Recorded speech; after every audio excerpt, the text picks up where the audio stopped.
में नया supreme leader घोषित होते ही खामनेई के बेटे मुस्तफा खामनेई ने इजराइल पर फतेह मिसाइल से हमला कर दिया है। देखिए, ये वो पहली मिसाइल है जो मुस्तफा खामनेई के सुप्रीम लीडर बनने के बाद लॉन्च की गई है, यानी कि उनके सुप्रीम लीडर बनते ही ये वो पहली खेप है मिसाइलों की जो लॉन्च की जाती है। और इसके बाद इजराइल में जो तस्वीरें सामने आती हैं वो बताती हैं कि किस तरीके से तबाही मचाई जा रही है। ये देखिए, इजराइल के आसमान पर जो आपको तस्वीरें हैं वो दिखाई देंगी, क्लस्टर बम फतेह मिसाइल और इसके अलावा भी जो तमाम मिसाइलें ईरान के पास हैं मौजूदा वक्त में, जिनकी खेप वो लगातार इजराइल पर लॉन्च कर रहा है, आस पड़ोस के देशों पर लॉन्च कर रहा है, उसकी तस्वीरें सामने आई हैं। इजराइल के आसमान पर ये जाती हुई दिखाई दे रही हैं। और वहीं दूसरी तरफ इजराइल के सबसे जरूरी इलाके तेल अवीव को वापस से खंडहर बनाने की पूरी जो कोशिश है वो दिखाई दे रही है। तस्वीरें में आप देख सकते हैं कि किस तरीके से पूरे इलाके में जो डिस्ट्रक्शन है वो होता हुआ नजर आ रहा है। और यही बता रहा है कि इजराइल पर ईरान ने कितने बड़े तरीके से हमला किया है। सुप्रीम लीडर बनते ही मुस्तफा खामनेई ने सारी कमान अपने हाथों में ले ली है और इसके बाद लगातार जो हमले हैं वो जारी हैं। दोनों तरफ से हमले हो रहे हैं, इजराइल भी हमले कर रहा है,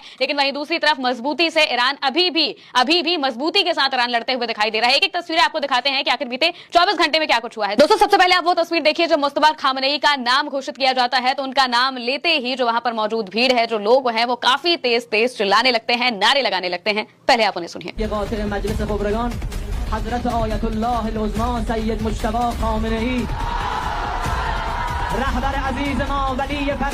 इसके बाद जैसे ही सुप्रीम लीडर मुस्तफा खामनेई को घोषित कर दिया जाता है तो तस्वीरें सामने आती है जिसमें जो लोग हैं वो नारेबाजी करते हुए दिखाई देते हैं, अल्लाह अकबर के नारे लगाए जाते हैं। आप उसे भी देखिए।